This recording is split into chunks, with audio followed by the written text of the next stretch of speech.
Iglesia Bautista Sola Gracia trae a ustedes la palabra de Dios. A continuación, el pastor Arnaldo Achucarro. Hermanos, estamos estudiando el libro de Efesios. Hemos pasado un buen tiempo con el hermano Abraham, también, ¿verdad? Aprendimos mucho estos días con él, de su experiencia, y vamos a volver otra vez en nuestro libro que estamos estudiando, el libro de Efesios. Y el día de hoy quiero tomar 3 versículos, Efesios 4. Yo les repartí una hoja, el hermano Leo les repartió una hoja, y me gustaría que anoten ahí lo que ustedes, la idea central de lo que vamos a ir estudiando el día de hoy. Y en el estudio básicamente lo titulé Bases para obtener la unidad. ¿Unidad dónde? En la iglesia. Las bases que tenemos que tener nosotros. Dice Efesios 4, 4 al 6. ¿Leemos? Dice así: un cuerpo y un espíritu, como fuisteis también llamados en una misma esperanza de vuestra vocación, un Señor, una fe, un bautismo, un Dios y Padre de todos, el cual es sobre todos y por todos y en todos. Amén. Muy bien, hermanos. Esta es la continuación de lo que habíamos empezado en el capítulo 4, donde Pablo hace una exhortación. ¿Se acuerdan que él hizo una exhortación a andar dignos como es el llamado que tenemos? ¿Cuál es el llamado que tenemos? El Señor nos hizo un llamado a nosotros y vinimos al Evangelio a conocer a Cristo, y Él nos manda ahí a vivir conforme a ese llamamiento. También hablamos la vez pasada de la palabra humildad, de la mansedumbre que tenemos que tener como hijos de Dios. Característica número 1 que tenemos que tener como cristianos, ¿qué es? Humildad. No existe el cristiano soberbio. No existe el cristiano soberbio. Existe el cristiano que es humilde. Y eso nos manda Pablo a esforzarnos en esto. Y ahora acá entra Pablo y encontramos unos factores importantes, hermanos, que constituyen a la unidad en el área espiritual. Pablo enumera estas como 7. Estos son los 7 unos de Efesios. Los 7 unos de Efesios. Vamos a salir hablando. Ahí tienen ya la lista, ¿verdad? Y debemos recordar que este es el deseo que Dios y de nuestro Señor Jesucristo en su oración en Juan 17 hizo, ¿verdad? Él en Juan 17:20, quiero que vayan conmigo a Juan 17:20. Vamos a repasar un poquito eso, para después volver de lleno a Efesios. Juan 17:20 dice así.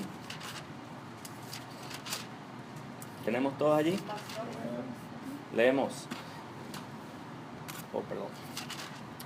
Mas no ruego solamente por estos, sino también por los que han de creer en mí por la palabra de ellos. ¿A quién se refiere esto? A nosotros. ¿Por la palabra de quién? De los discípulos. ¿Que escribieron qué? Todas estas palabras que tenemos aquí, que es la escritura, ¿verdad? Entonces, para que todos sean ¿qué?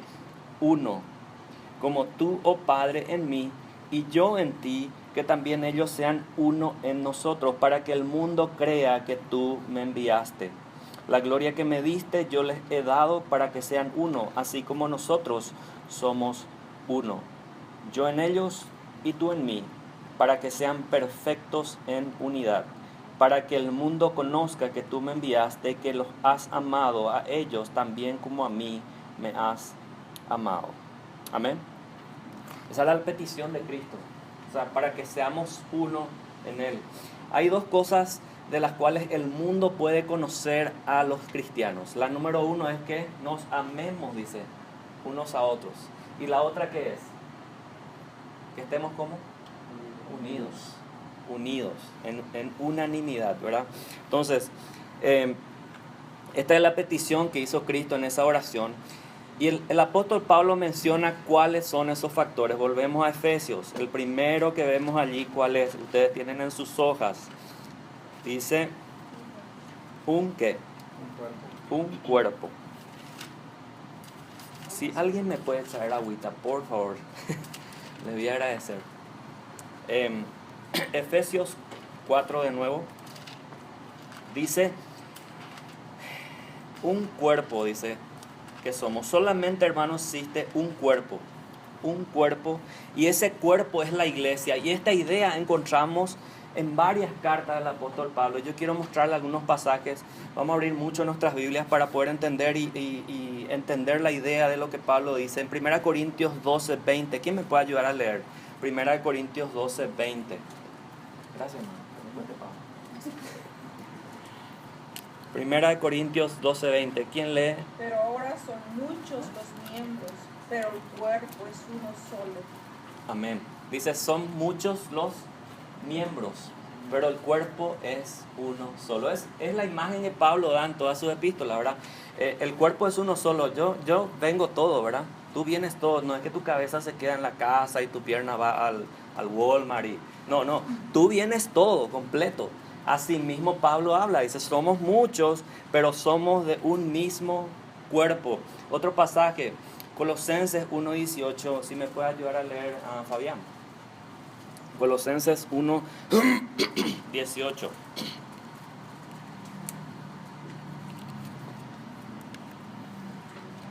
Colosenses 1:18, hermano. Y Él es la cabeza del cuerpo, que es la iglesia, el que es el principio, el primogénito de entre los muertos, para que en todo tenga la preeminencia. Amén. Acá dice implícitamente, o sea, llanamente dice que la cabeza es Cristo, ¿de qué? Del cuerpo que es la iglesia. La iglesia. Este punto de un cuerpo es de suma importancia, hermanos, entenderlo. ¿Por qué? Porque hablamos de la iglesia del Señor Jesucristo y solamente tenemos que entender, solamente hay una iglesia.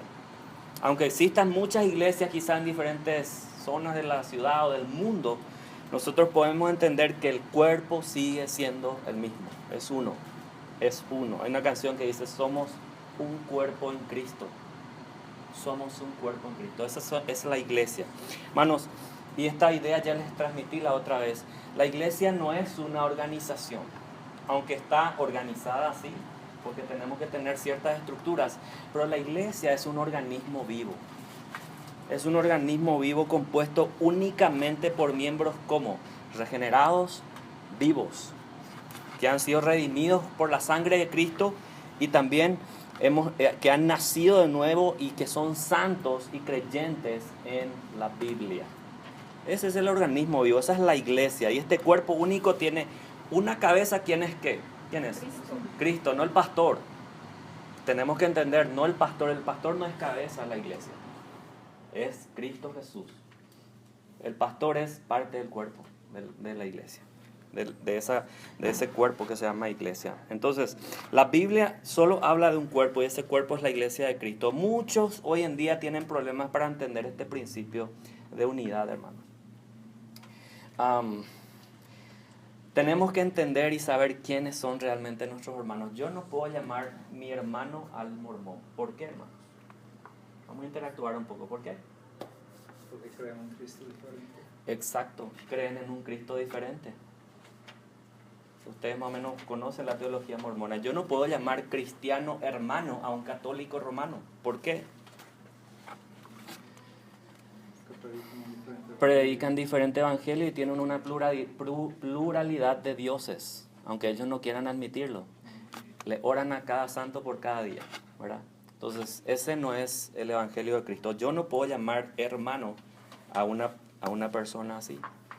Y cuando ustedes ven esos movimientos que dicen ecuménicos, que le llaman hoy, movimiento ecuménico que se dice vamos a unir todas las religiones, y muchos pastores bautistas están involucrados en eso, hermanos. No caigamos en eso. No caigamos. El cuerpo de Cristo es uno. Y tenemos que entender quiénes son parte de ese cuerpo. Las personas que realmente entienden su evangelio y que han sido regenerados por la sangre de Cristo. Yo no puedo decir que un católico es, yo no puedo decir que un mormón lo es, ni un testigo de Jehová lo es. ¿Por qué? Porque predican un evangelio diferente. Ese no es parte del cuerpo de Cristo. Amén. Dice Pablo entonces, un cuerpo. Después dice, un espíritu. ¿En qué está el espíritu? En mayúscula. El espíritu es lo que mantiene vivo el cuerpo. Es uno de los miembros de la deidad. Dios Hijo, Dios Padre y Dios Espíritu Santo. Hermanos, el Espíritu Santo, ¿qué hizo en nosotros? Fue el instrumento que Dios utilizó para regeneración. de nosotros, de cada miembro del cuerpo. Y eso nos mantiene vitalmente en conexión con ¿quiénes? Con los hermanos y con Dios. ¿Qué habla Ezequiel 36, Ezequiel 11? De que Dios nos limpió, Dios nos purificó, pero también al purificarnos, dice, nos dio un corazón de carne. ¿Y qué dice? Y nos dio su espíritu. Ese espíritu, sin el espíritu no hay vida. Sin el espíritu el cuerpo no tiene vida. Hermanos, también vemos en Juan 16, 13, miren lo que es la función de ese espíritu, del Espíritu Santo. Juan 16, 13, ¿qué dice? Pero cuando venga el Espíritu de verdad, Él os guiará a toda la verdad, porque no hablará por su propia cuenta, sino que hablará todo lo que oyere y os hará saber las cosas que habrán de venir. Amén, amén.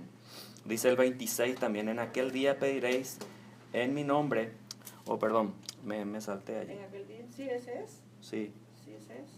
En aquel día. no, me salté un versículo, hermano. Pero la idea del versículo 16, hermanos, es básicamente esto, de que el Espíritu Santo iba a recordar a ¿quiénes? A los discípulos, todas las cosas que Cristo hizo. Por eso tú y yo tenemos el Evangelio aquí. Tenemos Mateo, tenemos Marcos, tenemos Lucas, tenemos Juan. ¿Por qué? Porque son es el resumen de lo que Cristo hizo para que tú y yo entendamos. ¿Y quién inspiró a los discípulos, hermano? El Espíritu Santo. El Espíritu fue el que inspiró a estos santos hombres de Dios para escribir todas las Escrituras. Entonces, hermanos, los cristianos son los que poseen el Espíritu Santo en ellos. ¿Cuántos dicen amén? Amén. ¿Tienes el Espíritu Santo? Amén. Tenemos el Espíritu Santo. Y Él trabaja por medio de las Escrituras. O sea, yo puedo entender hoy la palabra de Dios. ¿Por qué? Porque el Espíritu Santo me ayuda a entender. Cuando venimos a Cristo, hermanos, cuando venimos nosotros a Cristo, cuando empiezas a leer de nuevo las Escrituras, porque muchas veces leemos las Escrituras cuando no conocíamos al Señor, pero cuando Dios obra en nosotros, parece que esa palabra tiene hoy otro sentido, otra iluminación parece. ¿Por qué? Porque el Espíritu Santo nos está mostrando las verdades de la palabra del Señor. Ese es el Espíritu Santo trabajando en nosotros. Quiero que vayan conmigo a 1 Corintios 6, 19 al 20. 1 Corintios 6, si alguien me puede leer por favor 19 y 20. ¿O ignoráis que vuestro cuerpo es templo del Espíritu Santo, el cual está en vosotros, el cual tenéis de Dios, y que no sois vuestros? Porque habéis sido comprados por precio. Glorificad pues a Dios en vuestro cuerpo y en vuestro espíritu, los cuales son de Dios. Amén, amén. Entonces, ¿qué dice acá? Pablo también dice que nuestro cuerpo es templo del Espíritu Santo. Y vivamos, dice, de acuerdo a eso, ¿verdad? De que tenemos el Espíritu Santo en nosotros viviendo. O sea, nosotros como hijos de Dios somos templos de ese Espíritu Santo que mora en nosotros. ¿Eso fue obra de quién, hermanos? Sola y exclusivamente de Dios. Sola y exclusivamente de Dios. Entonces, podemos ver esto, ¿verdad? Que dice en el versículo 20, a Dios, dice, glorificad pues a Dios en vuestro cuerpo y en vuestro espíritu, los cuales son de Dios. Amén. Entonces, dice un cuerpo y un espíritu. Después, ¿qué dice más? Como fuisteis también llamados a una misma esperanza de vuestra vocación. Antes de entrar a ese punto de esperanza, el Espíritu Santo, hermanos, tenemos que aclarar esto. El Espíritu Santo, al comenzar a hacer la obra en la iglesia primitiva, ustedes pueden ver que Pedro, Juan sanaban a las personas. El Espíritu Santo descendía, eran bautizados con el Espíritu Santo, las personas hablaban en otros idiomas, otros lenguajes, ¿verdad? Pero todo eso sucedió cuando la iglesia era un infante. ¿Para qué sucedió esto? Para que sea de testimonio a los otros de que Dios estaba haciendo algo en su cuerpo, en la iglesia. Entonces, esas manifestaciones, hermanos, de sanidades, de milagros, de prodigios, de lenguas, eran solamente como señal para la iglesia primitiva, ¿verdad? Hoy esos dones cesaron, esos dones de milagros. Ahora, yo no estoy diciendo que Dios no hace milagros, sí hace Dios milagros, pero no es que tenemos que ir a la campaña de tal profeta para que Él sane. No, eso no es lo que dice la palabra de Dios. La palabra de Dios me dice que Él sana a las personas. La oración de fe dice sanará al enfermo, levantará al enfermo. Entonces, tenemos que entender, ¿verdad, hermanos?, que la función del Espíritu Santo hoy es la de regenerar, la de convencer a las personas para que reconozcan su pecado y hace la obra de regeneración. Esa es la mayor obra del Espíritu Santo. Por eso Cristo le dice a los discípulos, le dice en un momento dado, mayores obras que estas ustedes harán. ¿Cuál es la mayor obra que esta? Jesús estaba levantando muertos, Cristo estaba sanando a personas enfermas, tocaba la mano, el ojo de los ciegos y veían. Y dice, ¿qué mayores obras que esta podemos hacer? Hermanos, ¿cuál es la mayor obra? Cuando yo predico el Evangelio del púlpito, la palabra de Dios hace el efecto de vida eterna en las personas. Hermanos, ese es el mayor milagro que puede suceder. Una persona que estaba muerta pasa a vida eterna. Por eso dice Cristo, mayores cosas que estas haréis. ¿Qué pasó con Pedro? Pedro negó 3 veces al Señor. Pero en su primera prédica en Hechos 2, ¿qué pasó con Pedrito? Predicó la palabra de verdad, arrancando desde dónde, de las escrituras. Predicó y dice la gente se compungía de corazón, dice, o sea que sentían un puñal en su corazón y decían, ¿qué haremos? Y dice Pedro, arrepiéntanse, bautícense. ¿Y qué pasó en ese momento? 3,000 personas, hermanos, 3,000 personas se convirtieron al Señor. Por eso dice Cristo, mayores obras que estas haréis. Las otras sanidades que Cristo hacía era para señal del pueblo incrédulo, de que Cristo sanaba físicamente. Pero ¿qué hizo Pedro? Al predicar la palabra, 3,000 resucitaron para vida eterna. O sea, serían 1,000 por cada negación. El Señor les regaló 1,000 por cada negación. Entonces, ese es el Espíritu Santo, hermanos. Esa es la obra del Espíritu Santo hoy en día en la iglesia. El Espíritu Santo no te tumba al suelo. El Espíritu Santo no te hace balbucear. Eso no es obra del Espíritu Santo. El Espíritu Santo, ¿qué te hace? Al contrario, el Espíritu Santo te hace hablar coherentemente. Amén, te da control. Te da dominio propio. Eso es lo que el Espíritu Santo hace. Entonces por eso dice Pablo, un cuerpo, un espíritu, refiriéndose al Espíritu Santo. Amén. Y dice, ¿qué más? Seguimos adelante. Como fuisteis también llamados en una misma esperanza de vuestra vocación, de vuestro llamado. ¿Qué significa esperanza?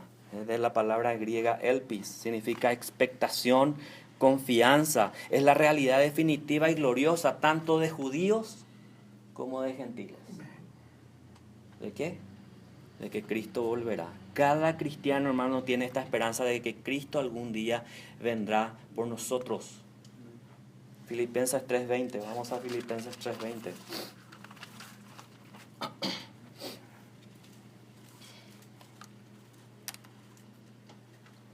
Mas nuestra ciudadanía está ¿en dónde? ¿En los Estados Unidos? No, en los cielos, de donde también esperamos al Salvador, al Señor Jesucristo, hermanos. Esa es nuestra esperanza, nuestra ciudadanía está allá arriba. Esa es nuestra ciudadanía. A eso debemos apuntar. Nosotros hoy estamos como peregrinos en este lugar. ¿Qué es un peregrino? El que va de paso. El que va de paso. Porque si tú pones tus esperanzas aquí, estás perdido. Si pones tu esperanza en que Obama va a solucionar la parte migratoria, estás perdido. Si pones tu esperanza en que quieres bienes materiales para sentirte bien, estás perdido. La esperanza nuestra es en Cristo. ¿Y que de ahí recibiremos la corona de vida y es la vida eterna. Dice en 1 Timoteo, 2 Timoteo, vayamos, 2 Timoteo 4, 7 y 8. 2 Timoteo 4, 7 y 8. Miren lo que dice Pablo a Timoteo. He peleado la buena batalla, he acabado la carrera, he guardado la fe. Por lo demás, me está guardada la corona de justicia, la cual me dará el Señor, juez justo, en aquel día, y no solo a mí, sino a todos los que aman su venida. Yo te pregunto algo, ¿tú amas la venida de Cristo? Porque muchos nos sentimos cómodos, parece, aquí en la tierra, ¿verdad? Y Señor, por favor, ven pronto, ¿verdad? Pero hasta que me case, ¿verdad? Después de que me case, Padre, por favor. O después de que me compre mi casita. O después de que me gradúe. O después de lo otro. Pero ven, Señor Jesús, pero después de eso. Hermanos, ¿amas su venida hoy? ¿Quieres que Cristo venga mañana? ¿Queremos eso? A veces sí pensamos, Señor, espérate, porque mi familiar no te conoce. No le he alcanzado a predicar todavía a este amigo. Pero dice la palabra, a todos los que aman su venida. Hermanos, cada cristiano debe tener esa esperanza y debe amar la venida del Señor. Cada cristiano que ha dormido en el Señor durmió con la esperanza de que algún día iba a resucitar. ¿Verdad que sí? Miren 1 Corintios 15, 20. 1 Corintios 15, 20. Dice, mas ahora Cristo ha resucitado de los muertos, primicia de los que durmieron es hecho. Qué tremenda, ¿verdad? Y mucho más atrás, en los versículos anteriores, dice, en el versículo 16, dice, porque si los muertos no resucitan, tampoco Cristo resucitó. Y si Cristo no resucitó, escuchen bien lo que dice Pablo, vuestra fe es vana, aún estáis en vuestros pecados. Entonces los que durmieron en Cristo murieron. Si en esta vida solamente esperamos en Cristo, somos los más dignos de conmiseración de todos los hombres. ¡Wow! ¡Qué tremendo! Y después dice ahí, sigue, más ahora Cristo ha resucitado de los muertos. Es lo que celebramos hace poco, hace unas semanas. Hermanos, la esperanza de muchos es diferente hoy de la que tú y yo tenemos. La esperanza de mucha gente está puesta en su trabajo, está puesta en lo que puede llegar a ser, ¿verdad? Muchos tienen esperanza de que algún día sean ricos materialmente. Mas los cristianos fieles no piensan de esta manera, ya que nuestra esperanza está puesta en Cristo y en esa vida eterna que va a venir. Tito 1:2 dice así. Vamos a ver un poquito Tito 1 y 2. Miren lo que dice Tito 1 y 2. En la esperanza de la vida eterna, la cual Dios, que no miente. Qué bueno que Dios no miente. ¿Tú mientes? Te pregunto. Mentimos, ¿verdad? Sí, hermano. Voy a estar ahí las 3, ¿verdad? Y llegaron las 5, ¿verdad? Hermano, cuenta conmigo que te voy a dar esto. O vamos a hacer esto, ¿verdad? Mentimos, hermanos. Mentimos. Pero qué bueno que tenemos un Dios que no miente. Dice, la promesa de un Dios dice que no miente. Prometió antes del principio de los siglos. Y a su debido tiempo manifestó su palabra por medio de la predicación que me fue encomendada por mandato de Dios, nuestro Salvador. La esperanza de la vida eterna. Hermanos, como cristianos somos salvos por esperanza según Romanos 8:24. ¿Significa qué cosa? Que no hay incertidumbre, no hay duda, sino que hay una expectación gloriosa por Cristo Jesús. Amén. Un cuerpo, después ¿qué dice? Un espíritu, una misma fe, una misma esperanza, perdón. Y el cuarto, ¿qué es? Dice vamos a ver, se me perdió Efesios acá, un ratito. Vamos a leer, ahí dice, un cuerpo, un espíritu, como fuisteis llamados en una misma esperanza vuestra vocación. El versículo 5 comienza con un Señor, un Curios. Curios. ¿Qué significa curios? Señor, autoridad suprema, el controlador, es un título de respeto. Es nuestro Señor en el sentido de que habiéndonos comprado, le pertenecemos. Tú y yo pertenecemos a aquel que nos compró por sangre, que es Cristo nuestro Señor. Él es nuestro dueño. Muchas veces decimos, sí, Él es mi Salvador. Cristo es mi Salvador, pero no mi Señor. ¿Por qué? Por el estilo de vida que estás llevando. Hermano, Él es un todo. Es tu Señor y es tu Salvador. Nos salvó, pero también es nuestro amo. Y de acuerdo a eso tenemos que vivir nuestras vidas. Como cristianos tenemos un Señor. Él es nuestra autoridad, ya que Él tiene toda la autoridad. Dice Mateo 28, 18, toda potestad, toda autoridad, dice, me es dada. Al resucitar Cristo, ¿qué pasa con Cristo? Vayan a Hechos 2.36. Mira lo que pasa en Hechos 2.36. Lo que dice la Escritura. ¿Qué pasa con Cristo al resucitar? Pedro predicando, hablando de nuevo. En la primera predicación, ¿verdad? Dice, sepa pues ciertísimamente. ¿Qué quiere decir Pedro con esto? Ciertísimamente. La neta. ¿Verdad? Como dicen los mexicanos, la neta. Ciertísimamente toda la casa de Israel, que a este Jesús, a quien vosotros crucificasteis, Dios le ha hecho ¿qué? Curioso. Dios le ha hecho Señor y Cristo. Cristo, que significa enviado, el ungido del Señor. Dios le ha hecho Cristo Señor, y hoy está sentado ¿dónde?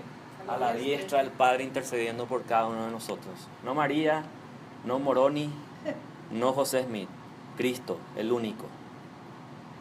Como Señor también es nuestro Salvador. Juan 14:6.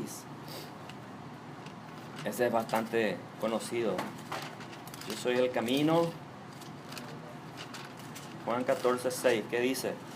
Jesús le dijo, yo soy el camino y la verdad y la vida. Nadie viene al Padre sino por mí. Cristo nuestro Salvador, Cristo nuestro Señor. Los apóstoles predicaban a Cristo como Señor. Y ustedes saben que Filipenses 2:11 nos dice una cosa muy cierta, que en aquel día final, miren lo que dice Filipenses 2:11, hermanos.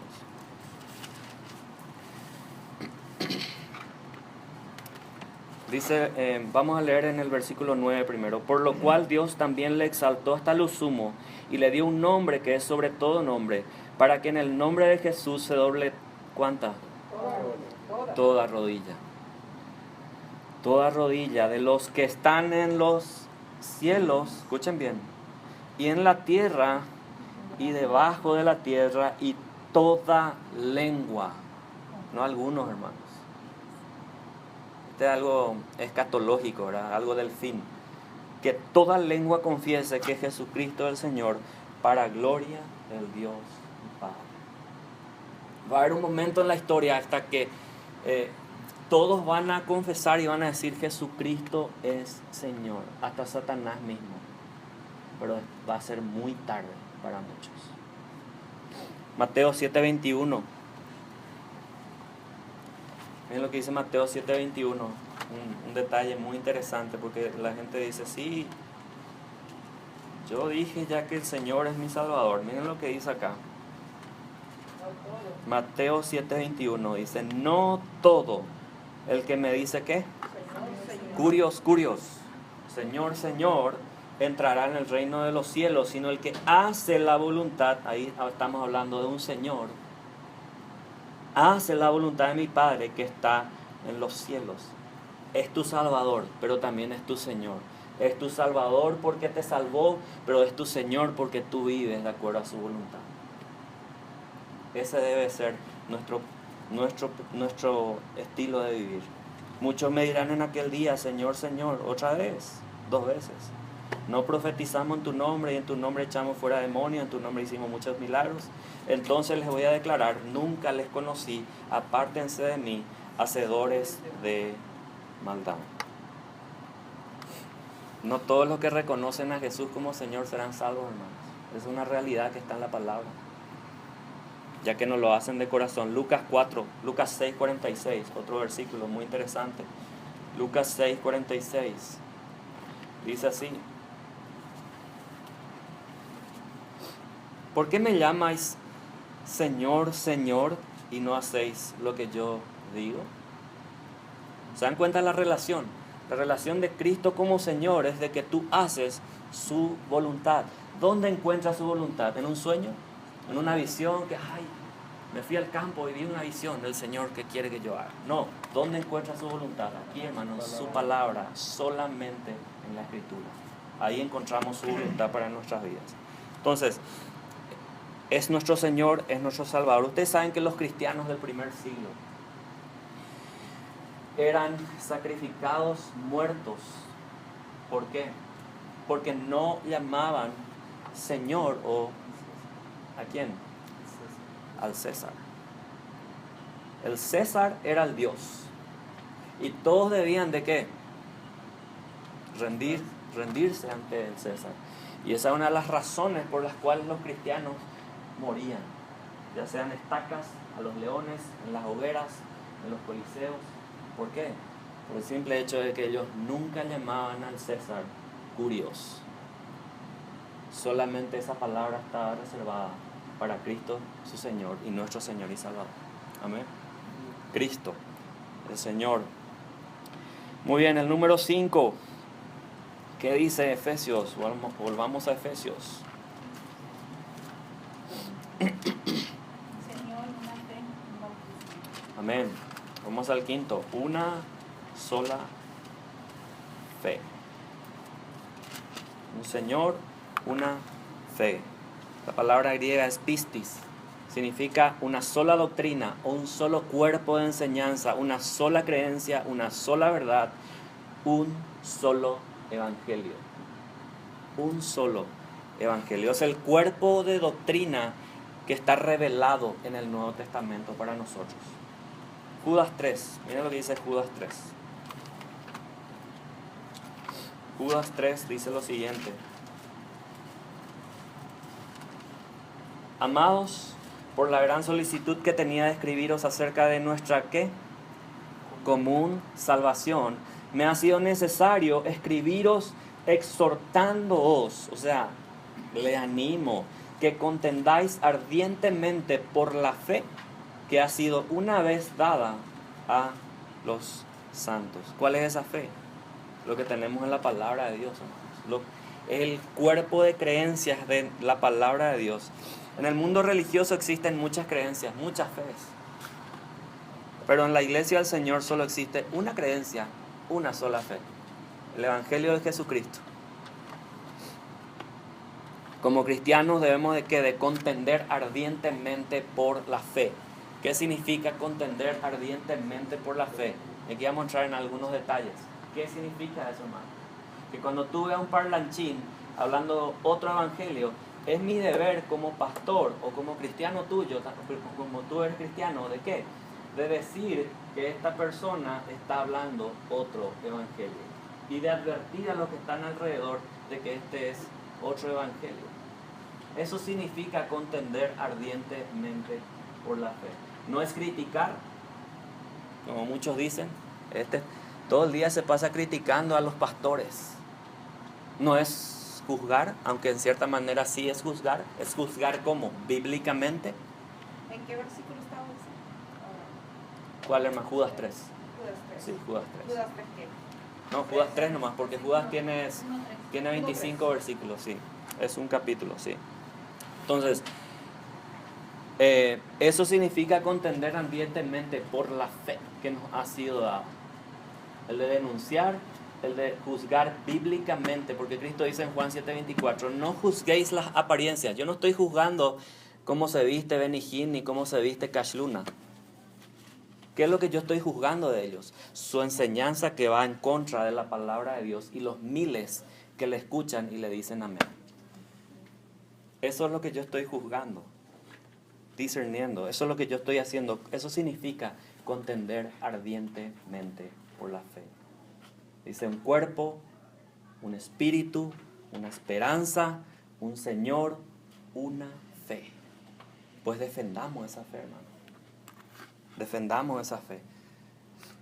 Predicar otra fe es invitar a la destrucción divina sobre esta persona. Miren lo que dice Gálatas 1. Gálatas 1:9. Gálatas 1:6-9. Dice, estoy maravillado, dice. Estoy sorprendido, le dice a los Gálatas, Pablo, de que tan pronto os hayáis alejado del que os llamó por la gracia de Cristo para seguir un evangelio diferente. Hermanos, yo les pregunto, hoy día, ¿hay evangelio diferente? ¿Verdad que sí?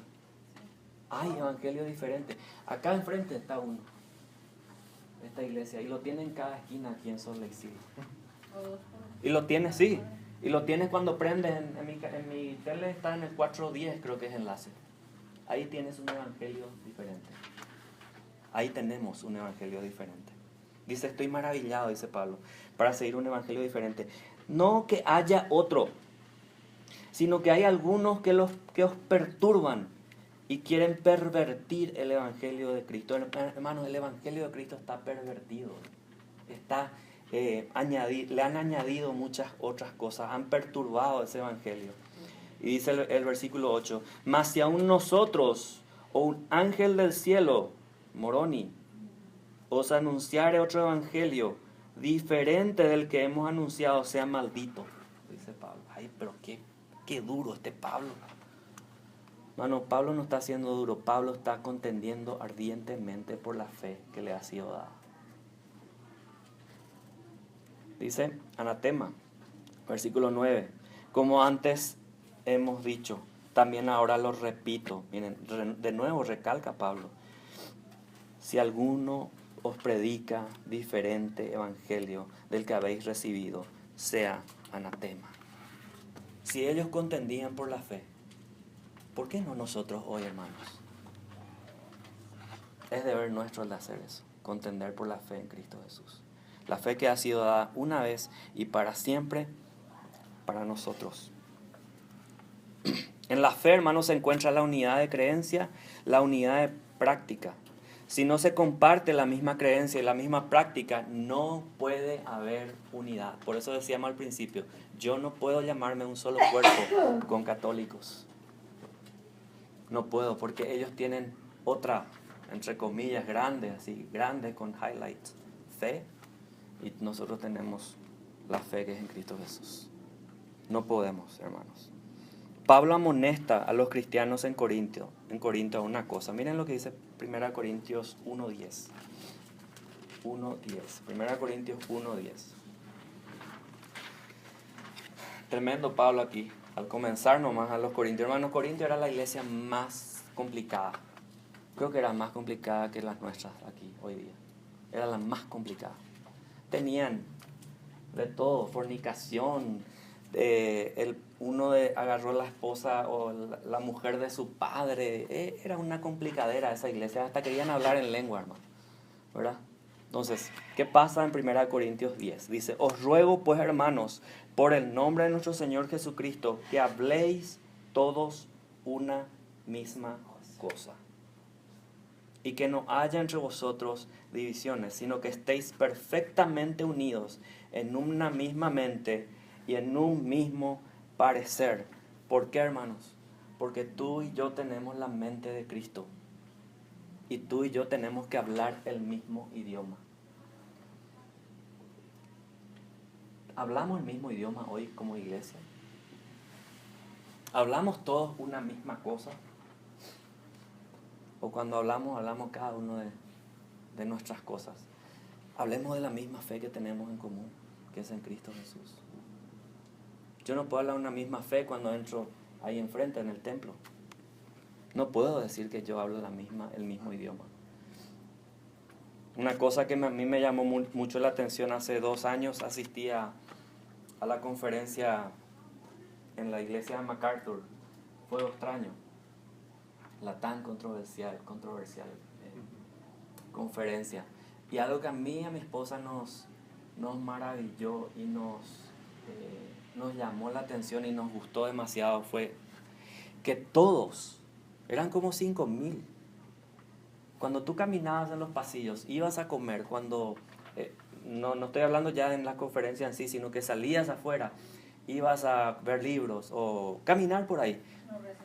Sí, en los recesos, tú veías y tú escuchabas qué cosas pasaban por atrás y adelante, todos hablando una misma cosa. ¿Qué cosa? La fe en Cristo. Todos del mismo tema. Todo el mismo tema. Eso a mí yo me enamoré de eso. Y yo quiero que eso para mi iglesia. Yo quiero eso para nosotros.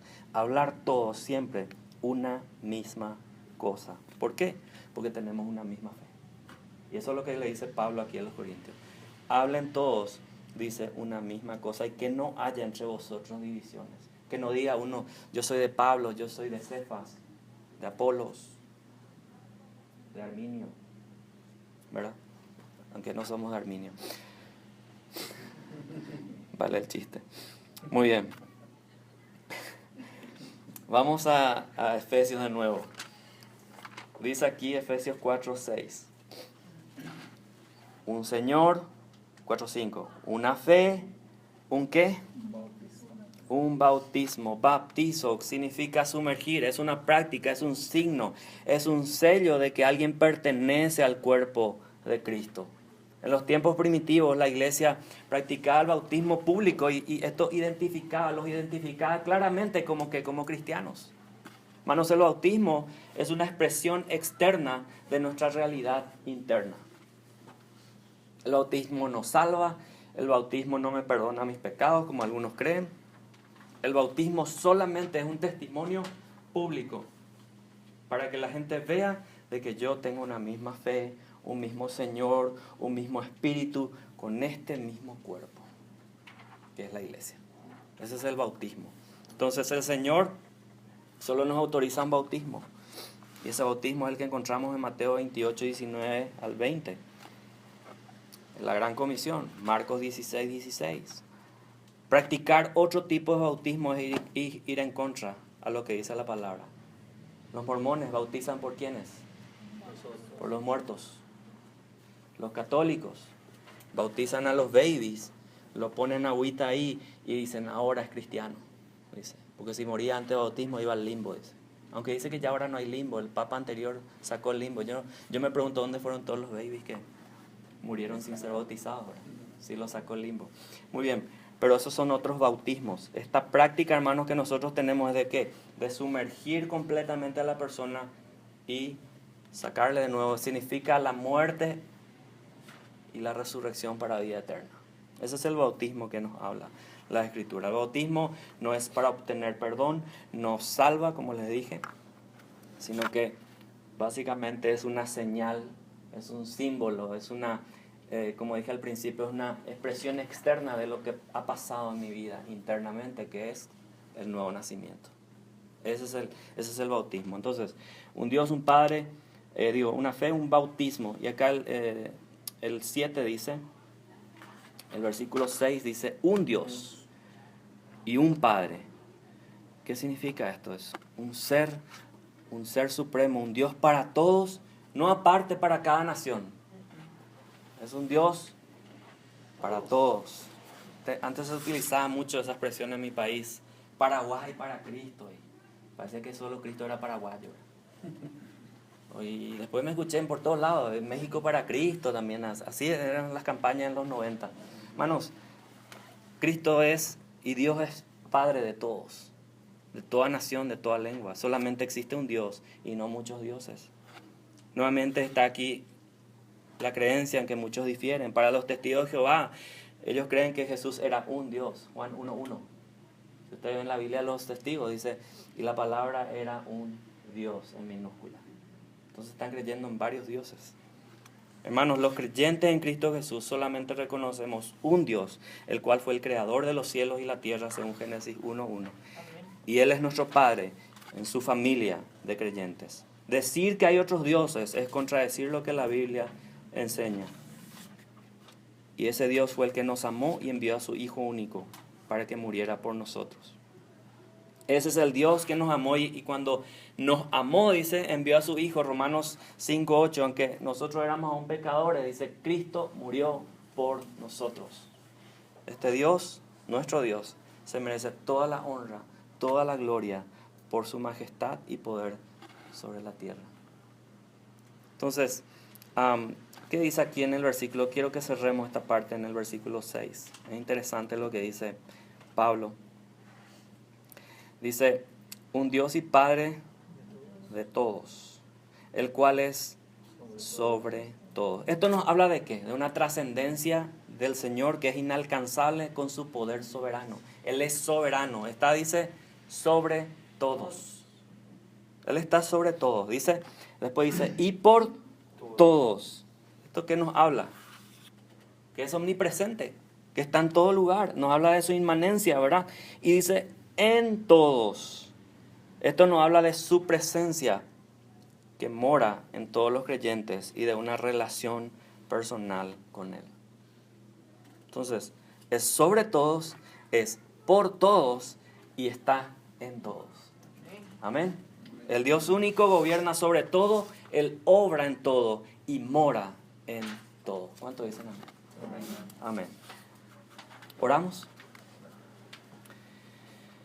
Padre, gracias por tu palabra, Señor. Gracias porque ella nos muestra, nos ilumina, Señor. Y gracias porque hoy pudimos aprender tantas cosas, Señor.